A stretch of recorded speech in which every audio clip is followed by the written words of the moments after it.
Nah, fa'aqim wajhaka lid-dini hanifa. Maka hadapkanlah, tegakkanlah, artinya bukan cuma sini bukan, tetapi tegakkanlah, hadapkanlah wajahmu dengan lurus kepada agama Allah, yakni lurus istiqamah kepada agama ini tanpa menengok kiri kanan. Jadi hanifah itu bukan cuma lurus, gitu ya, tetapi bukan hanya tidak berbelok, bukan, bahkan tidak nengok. Orang itu bisa berjalan lurus tapi masih tengok kanan, tengok kiri. Hanifah itu lurus tanpa sedikit pun menengok kepada agama-agama lain, tanpa sedikit pun menengok kepada keyakinan-keyakinan yang batil, kepada akidah-akidah yang batil. Ibnu Katsir rahimahullah ta'ala menunjukkan berdasarkan sebuah hadis qudsi riwayat Muslim bahwa fitrah itu adalah hunafa. Manusia diciptakan dalam keadaan hanif. Artinya ketika melihat ini, ya Allah, rupanya ini Al-Quran itu memiliki ciri yang unik. Hemat kata. Kemudian perkataan-perkataan, kalimat-kalimat yang ada di situ itu ringkas tapi maknanya luas dan mendalam.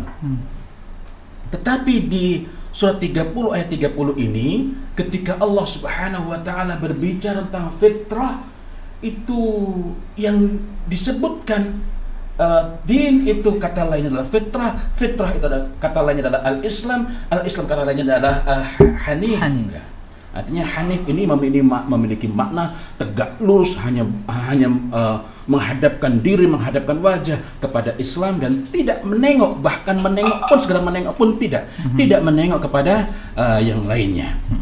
Syekh Muhammad bin Shalih Asy-Syawi menerangkan bahwa dalam ayat ini Allah Subhanahu wa taala memerintahkan untuk mengikhlaskan.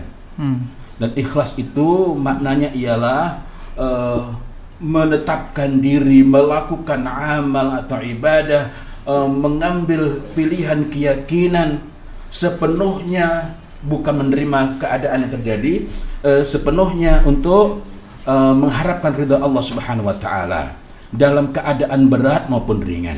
Jadi ikhlas tidak ada hubungannya dengan ringan di hati, dengan nyaman, dan karena itulah kita dapat memahami ketika Umar bin Khattab radhiyallahu an bertanya kepada Mu'adz bin Jabal radhiyallahu an tentang apakah yang dapat menegakkan umat ini, menjaga umat ini. Maka Mu'adz bin Jabal radhiyallahu an menunjukkan tiga. Yang tiga ini munjiat, penegaknya, penjaganya. Apa itu? Yang pertama adalah al-ikhlas. Wahiyal fitrah, yang itu adalah fitrah. Jadi ikhlas ini disebut oleh tadi siapa? Mu'adz bin Jabal radhiyallahu an. Itu juga fitrah ya. Yang ikhlas itu ialah menyerahkan dirinya, menundukkan dirinya untuk mengikuti segala yang diperintahkan Allah Subhanahu wa taala, melakukan segala amal maupun ibadah semata-mata untuk meraih ridha Allah Subhanahu wa taala meskipun berat dia mengerjakannya. Saya ulangi lagi, meskipun berat dia mengerjakannya. Nah, kembali lagi kepada perkataan Syekh Muhammad bin Shalih Asy-Syawi bahwa dalam ayat ini Allah Subhanahu wa taala memerintahkan kita untuk mengikhlaskan ibadah kepada Allah, dan karenanya dalam semua keadaan, dan memerintahkan pula untuk menegakkan agamanya. Jadi menegakkan wajah kita kepada agama Allah itu sekaligus menegakkan agamanya, yakni menegakkan hati kita, niat kita, raga kita untuk hanya semata-mata mengikuti jalan yang telah ditunjukkan, jalan yang telah ditetapkan oleh Allah Subhanahu wa taala.